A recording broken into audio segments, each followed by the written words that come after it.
Hello students, welcome back to my class. Previous lecture में हम लोगों ने डिस्कस किया था electric field and electric field intensity and electric field intensity due to point charge.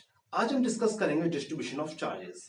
Distribution charges क्या होता है और उसके कारण electric field intensity find out करेंगे। सो स्टार्ट करते हैं। अगर किसी चार्ज का डिस्ट्रीब्यूशन इस वे में हो कि चार्जेस के बीच का डिस्टेंस बहुत कम हो, अगर चार्जेस का डिस्ट्रीब्यूशन इस वे में हो कि चार्जेस के बीच का डिस्टेंस बहुत कम हो, तो ऐसे डिस्ट्रीब्यूशन को बोलते हैं continuous charge distribution. Okay, so ये इसकी डेफिनेशन है। When the charge is distributed in such a way that the distance between the charges is very small, this type of distribution of charge is called continuous charge distribution. इसके कुछ three parts हैं। First part है linear charge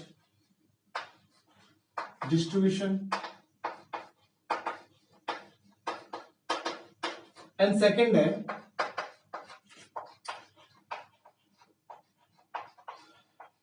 area charge distribution and third है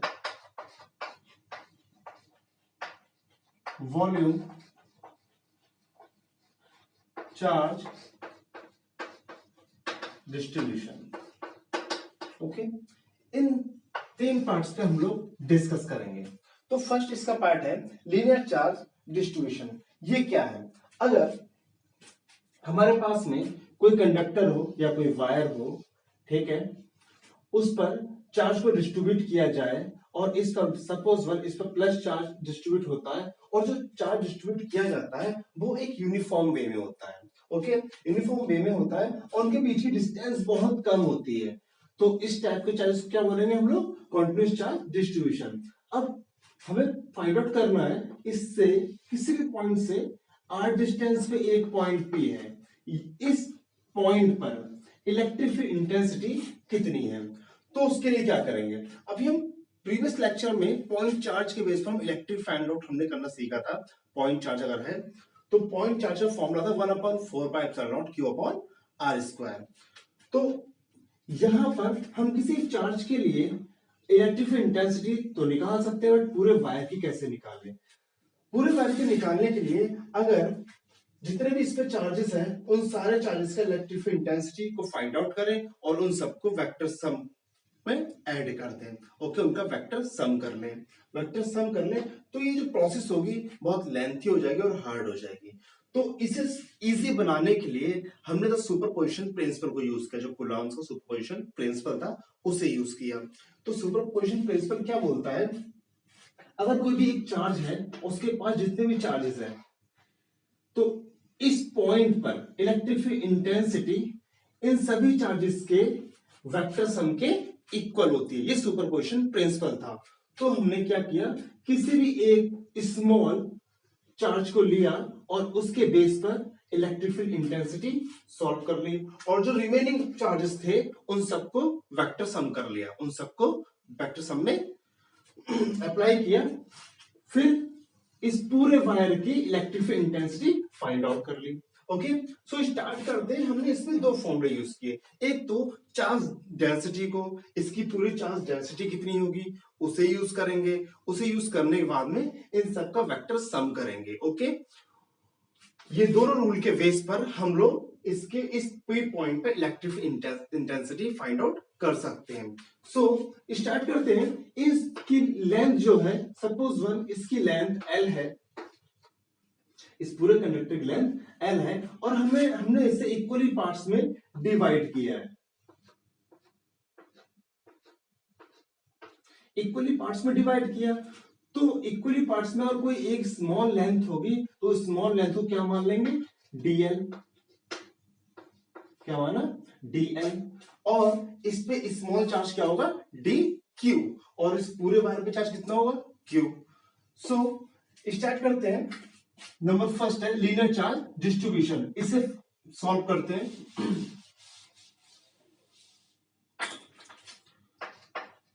suppose we have a conductor whose length is L and charge density is lambda, then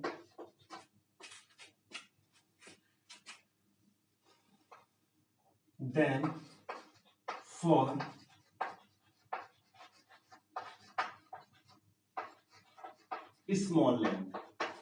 small length के लिए इसकी charge density निकालते हैं। तो चार्ज डेंसिटी क्या हो जाएगी इसकी, lambda is equal to Q upon L, Q upon L. इस डेंसिटी को बोलेंगे हम लोग linear charge density, linear charge density. dq upon dl density, density वैसे होता क्या है, डेंसिटी हम बोलते हैं मास अपॉन वॉल्यूम, किसी भी कंडक्टर या किसी भी मटेरियल का मास अपॉन वॉल्यूम। अब यहाँ पर मास क्या है, उस कंडक्टर में चार्जेस डिस्ट्रीब्यूट किए गए हैं तो वो चार्जेस ये हो जाएगा अपॉन वॉल्यूम। यहाँ तो नहीं हो सकता क्योंकि ये वन डायमेंशनल डिस्ट्रीब्यूशन है। अगर वन डायमेंशनल डिस्ट्रीब्यूशन है तो इसकी एक लेंथ होगी, तो अपॉन में क्या आ गया लेंथ, तो charge per unit length is called linear charge density. अब यहां पर स्मॉल लेंथ के ले रहे हैं तो स्मॉल लेंथ हमारी कितनी थी, dl थी, और उस पे स्मॉल लेंथ पर इसका स्मॉल चार्ज भी होगा, तो वो क्या हो गया आपका dq अपॉन dl। अब यहां पर dq की वैल्यू आप निकालो लैम्डा इंटू dl। अब इसका इलेक्ट्रिक फील्ड कितना होगा,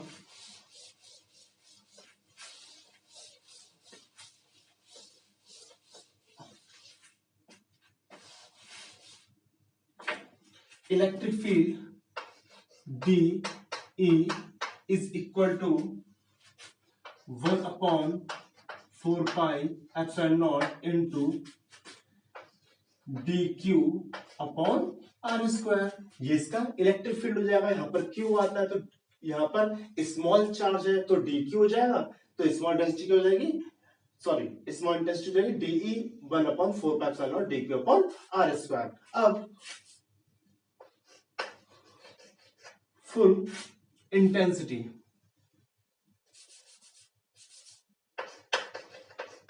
इसकी नेट जो टोटल इंटेंसिटी होगी वो कितनी होगी, इंटेंसिटी। तो इसका आप इंटीग्रेशन करोगे तो डीई का इंटीग्रेशन जो होगा डिफरेंशिएट का साइन रिमूव हो जाएगा, ई बचेगा, E equals to 1 upon 4 pi epsilon not. ये एक कांस्टेंट वैल्यू, इसका इंटीग्रेशन नहीं हो सकता, ये कांस्टेंट वैल्यू है। और डी क्यू की वैल्यू क्या है आपकी, lambda into D L, lambda into D L upon are square. ये इसकी इलेक्ट्रिक फील्ड इंटेंसिटी हो गई इस आर डिस्टेंस पे पॉइंट पी पर। ओके, सो बात करते हैं, यहां पर हमने इंटीग्रेशन को यूज किया। इंटीग्रेशन को कब यूज करते हैं, जब बहुत सारे वेरिएबल्स होते हैं उन सबको ऐड करना हो, एक साथ ऐड करना हो। तो सबसे इजी मेथड क्या है मैथमेटिक्स में, इंटीग्रेशन करने का। तो आप उन सारे वेरिएबल्स को इंटीग्रेशन के बेस पर आप ऐड कर सकते हो और एक ही बार में उसका आंसर निकाल सकते हो। इसमें नेक्स्ट जो हेडिंग है वो है आपकी सरफेस चार्ज डिस्ट्रीब्यूशन। वो we define the surface charge density and electric field at any point on this surface।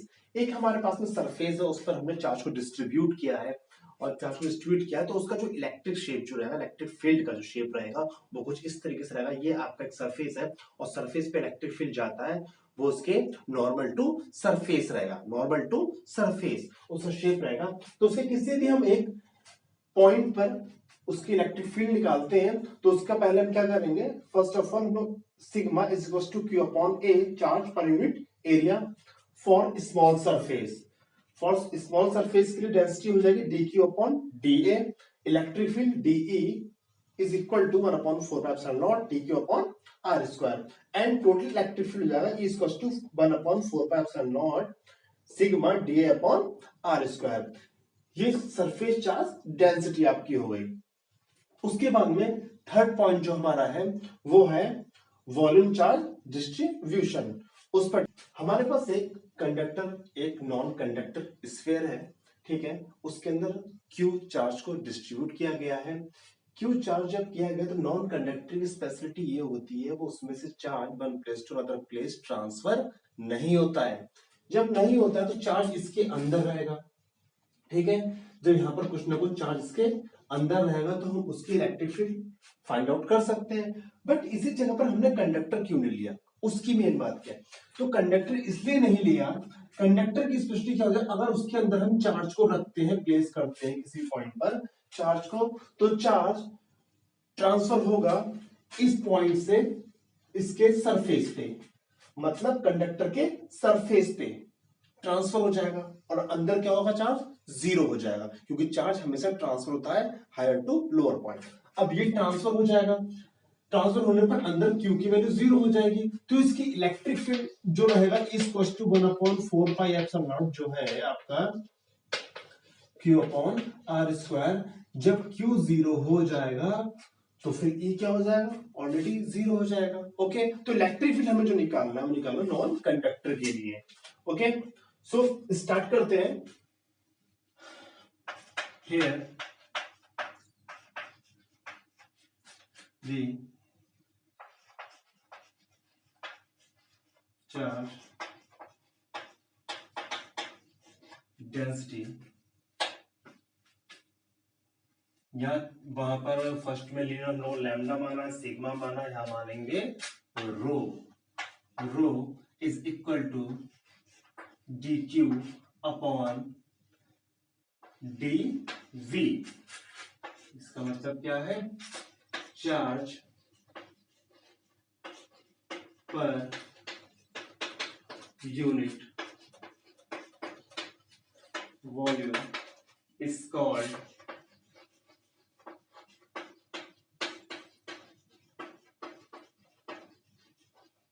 Volume charge density.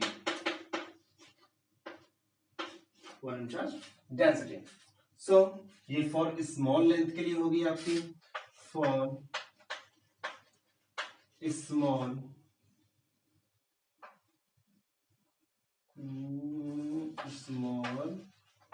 Part of sphere हो जाएगा d E is equal to 1/4πε0 d Q upon are square. Total electric field intensity कितनी हो जाएगी, total electric field जो हो जाएगा आपका E is equal to 1/4πε0 integration d q क्या है, rho into d V, rho into d V upon are square. ये आपकी वॉल्यूमेट्रिक चार्ज डिस्ट्रीब्यूशन। ओके, ये इसका हो गया। अच्छा, जो चार्ज डेंसिटी है अगर इसका यूनिट निकालेंगे तो क्या निकल कर आएगा, यूनिट तो निकाल सकते हो चार्ज डेंसिटी का, आपका डी क्यू अपॉन डीवी। तो यहाँ पर क्या आ जाएगा, कूलम मीटर क्यूब। इसका यूनिट क्या आ जाएगा, unit of rho is equal to coulomb per metre cube. Okay, जो हम लोगों ने पहला फर्स्ट पार्ट जो किया था लीनियर चार्ज डिस्ट्रीब्यूशन का, तो लीनियर चार्ज डिस्ट्रीब्यूशन का जो शेप जो होगा, जिस टाइप का इलेक्ट्रिक फील्ड बनेगा वो सिर्फ रेडियल होगा, रेडियल शेप होगा। ओके, ये बात याद रखना। एंड सेकंड जो आपका था सरफेस, वो नॉर्मल टू सरफेस होगा, सरफेस पे पैरेलल होगा और हाँ पैरेलल होगा एंड नॉर्मल होगा, ठीक है। सरफेस पे उसका शेप कुछ इस तरीके का बन जाएगा सेकंड वाले का। ठीक है। बाकी आपका नॉन कंडक्टर का और कंडक्टर का जो शेप रहेगा, नॉन कंडक्टर में आपका जो शेप रहेगा वो इलेक्ट्रिक फील्ड बाहर के इस तरीके से अंदर से बनता हुआ निकलेगा बाहर। ठीक है, ये किसका था? नॉन कंडक्टर का शेप, नॉन कंडक्टर का। एंड कंडक्टर का जो शेप रहेगा वो आपका सरफेस से बनाएगा। ठीक है, ये आपका नॉन कंडक्टर का हो गया शेप। ठीक है, या फिर थर्ड वाले का शेप। एंड सेकंड वाले का शेप आपका ये हो गया normal to surface. And first वाले का था आपका रेडियल, मतलब आपकी एक वायर थी तो उस पे हम यहाँ पर जो भी इलेक्ट्रिक फील्ड इंटेंसिटी निकालेंगे इस पॉइंट पर, तो उसका क्या हो जाएगा इस तरीके से रेडियल, मतलब एक रेडियस तरीके से चलेगा वो, क्योंकि वायर है, इस वायर पे अगर यहाँ पर एक पॉइंट चार्ज रखा हुआ है, यहाँ पर एक पॉइंट चार्ज रखा हुआ है, तो उस पॉइंट चार्ज की वजह से जो रेज निकलेंगे इलेक्ट्रिक फील्ड बनेगा वो इस साइड से बनेगा। तो मतलब एक रेडियस होगा उसका ये पॉइंट, ठीक है, उस रेडियस के चारों ओर इलेक्ट्रिक फील्ड बनेगा, इसलिए इसकी शेप क्या होगी? रेडियल होगी। इसकी शेप क्या होगी? नॉर्मल टू सरफेस होगी। इसकी शेप आपके सामने मेंशन है। ओके, सो नेक्स्ट पॉइंट जो आपका है electric dipole. So a pair of equal and opposite charges separated by small distance r is called an electric dipole. Okay, ये इलेक्ट्रिक डाइपोल की आपकी डेफिनेशन हो गई। अब इलेक्ट्रिक डाइपोल किस तरीके से बनता है हम उसे डिस्कस करते हैं। ओके, इलेक्ट्रिक डाइपोल, आपने एटम्स देखा होगा, एटम्स के अंदर न्यूक्लियस होता है और न्यूक्लियस के चारों ओर इलेक्ट्रॉन्स रिवॉल्व करते हैं। ठीक है, इलेक्ट्रॉन्स और प्रोटॉन्स, प्रोटॉन्स के चारों ओर इलेक्ट्रॉन्स रिवॉल्व करते हैं। प्रोटॉन्स पे पॉजिटिव चार्ज एंड इलेक्ट्रॉन्स पे नेगेटिव चार्ज। इनका जो सेंटर जो होता है, जो सेंटर होता है वो एक ही होता है, मतलब इनके बीच बनने वाला जो डाइपोल होता है वो जीरो होता है। जीरो होता है अगर कोई भी दो अपोजिट चार्जेस जो हों, पॉजिटिव एंड नेगेटिव दो अपोजिट चार्जेस हो और उनके बीच कुछ डिस्टेंस हो, उनके बीच डिस्टेंस हो, तो ऐसे जो पोल्स होते हैं उन्हें क्या बोलते हैं? Electric dipole. अब इलेक्ट्रिक डाइपोल की जब बात करें, okay, here the molecules make two types of dipole, two types of dipole. If the mass center of electrons do not coincide with the mass center of protons and have distance between them, there are called polar molecules or dipole. इसके कुछ example हैं। सो इस definition का meaning क्या है? कुछ electrons और protons, जो इलेक्ट्रॉन्स और प्रोटॉन्स, इनका जो सेंटर जो होता है वो एक साथ कोइंसाइड नहीं करता। जब एक साथ कोइंसाइड नहीं करता, उनके बीच में डिस्टेंस होती है, उनके बीच में डिस्टेंस होती है, तो एक पॉजिटिव और एक नेगेटिव होता है, उनके बीच की एक डिस्टेंस, तो वो एक पोलर, एक डाइपोल क्रिएट करते हैं, जिसे हम बोलते हैं पोलर मॉलिक्यूल्स और इलेक्ट्रिक डाइपोल। लाइक एग्जांपल के बेस हम HCl देखें तो H पर होता है पॉजिटिव और Cl पे होता है नेगेटिव चार्जेस, और इनके बीच की डिस्टेंस होती है पॉजिटिव नेगेटिव चार्जेस की, वो होती है 10⁻⁻11 मीटर। कितनी होती है? 10⁻⁻11 मीटर। ठीक है, तो ये भी एक डाइपोल क्रिएट करता है। एंड सेकंड जो इसका है आपका, हमारा जो एटम होता है, एटम उसके अंदर न्यूक्लियस होता है जिसमें प्रोटॉन पॉजिटिव चार्ज होता है एंड उसके चारों इलेक्ट्रॉन्स रोटेट करते हैं, जो रिवॉल्व करते हैं इलेक्ट्रॉन्स, उस पर नेगेटिव चार्ज होता है। तो जो प्लस चार्ज और जो माइनस चार्ज होता है किसी एटम के अंदर, तो वो एक साथ कोइंसाइड करते हैं, एक साथ कोइंसाइड करते हैं। अब एक साथ है प्लस और माइनस, तो उनके बीच कोई भी डिस्टेंस नहीं है। जब डिस्टेंस नहीं है तो किसी भी टाइप का डाइपोल क्रिएट नहीं करते हैं। जब उस एटम को हम जब इलेक्ट्रिक फील्ड में लेके जाते हैं, एक्सटर्नल इलेक्ट्रिक फील्ड में लेकर जाते हैं, तब क्या होता है? तब उसके प्लस चार्जेस और माइनस चार्जेस एक डिस्टेंस क्रिएट करते हैं और एक डाइपोल भी क्रिएट करते हैं। ओके, वहां पर एक डाइपोल बन जाता है। तो उसकी सेकंड डेफिनेशन देखते हैं हम, उसकी क्या है। When the center of positive charges coincide with the center of negative charges is called non-polar molecules. Okay? अगर वो इन्हीं एटम्स को हम लेकर किसके एक्सटर्नल इलेक्ट्रिक फील्ड में ले आते हैं तो उनके बीच में डिस्टेंस क्रिएट हो जाता है। ठीक है, तो स्टेप्स के जो एटम्स होंगे वो क्या होंगे, आपके पोलर मॉलिक्यूल्स। इसके आगे नोट करो, ये आपका चार्ज है -q एंड +q, इनके बीच की डिस्टेंस जो है वो 2a है। यहां से यहां तक की डिस्टेंस a एंड यहां से यहां तक की distance a।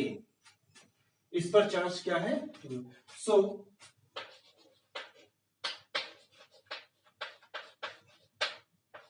Electric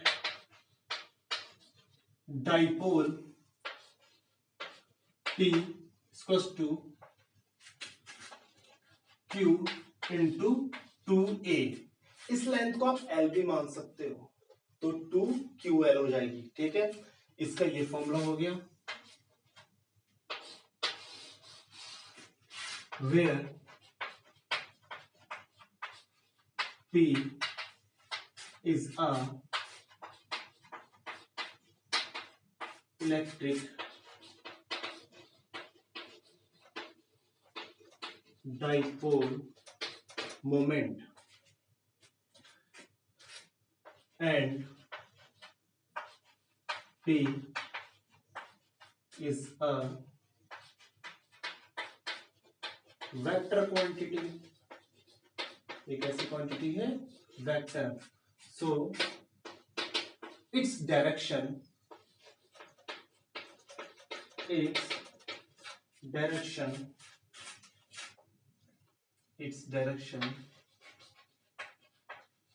along the dipole axis negative charges to positive charge। ठीक है, इसकी डायरेक्शन जो डाइपोल एक्सिस के अलोंग जो होगी माइनस से प्लस की तरफ होगी, और ये एक वेक्टर क्वांटिटी है। ये यूनिट क्या हो जाएगी, इसकी यूनिट आप लिख लो, यूनिट ए क्या है आपका, डिस्टेंस है, डिस्टेंस मतलब मीटर, क्यू क्या है, चार्ज, तो यूनिट हो जाएगी इसकी कूलम मीटर। ओके, इसके बाद आपका एक टॉपिक है, उसे ऐसे ही बता देता हूं मैं, आइडियल या पॉइंट डाइपोल। अगर इसके बारे में पूछ लिया जाए तो ये क्या होता है, आइडियल और point dipole. Ideal point dipole जो होता है, इसका अगर फॉर्मूला लिखिए हम, P equals to Q into 2a। Okay, अगर फॉर्मूला लिखें तो पॉइंट डाइपोल जो होता है, अगर a की वैल्यू क्या हो जाए, 0, अगर a की वैल्यू 0 हो गई तो Q क्या हो जाएगा, तो Q इनफाइनाइट हो जाएगा। a की वैल्यू 0 हो गई तो Q इनफाइनाइट हो जाएगा। अब Q इनफाइनाइट हो जाएगा तो डाइपोल की जो वैल्यूज हो जाएंगी कितनी हो जाएंगी, फाइनाइट वैल्यूज हो जाएंगी। कितनी, फाइनाइट वैल्यूज हो जाएंगी डाइपोल की। ठीक, तो इसकी जब वैल्यूज फाइनाइट हो जाएंगी तो इस टाइप के नेग्लिजिबल स्मॉल साइज के डाइपोल जो होते हैं, नेग्लिजिबल स्मॉल साइज के डाइपोल, उन्हीं को हम बोलते हैं आइडियल पॉइंट डाइपोल। ठीक है, क्योंकि उनके बीच कोई डिस्टेंस नहीं होती, डिस्टेंस नहीं होने की वजह से ए की वैल्यू 0 होती है और क्यू क्या हो जाता है, इंफिनिटी। इंफिनिटी हो जाएगा तो जो डाइपोल मोमेंट होता है उसके पास फाइनाइट वैल्यूज होती हैं। ओके, तो उसी को बोलते हैं हम लोग पॉइंट डाइपोल। ओके, आज की क्लास यही फिनिश करते हैं एंड नेक्स्ट क्लास में हम लोग डिस्कस करेंगे डाइपोल फील्ड। डाइपोल फील्ड के बारे में बता दूं मैं पहले, जो डाइपोल फील्ड होता है, electric field produced by electric dipole, electric field produced by a electric dipole is called dipole field. ठीक है, सो हम इसकी एप्लीकेशन डिस्कस करेंगे इलेक्ट्रिक डाइपोल की। एक्सेल पॉइंट पर, इक्वेटोरियल पॉइंट पर। ओके, नेक्स्ट लेक्चर में। सो आज के लिए bye bye and take care.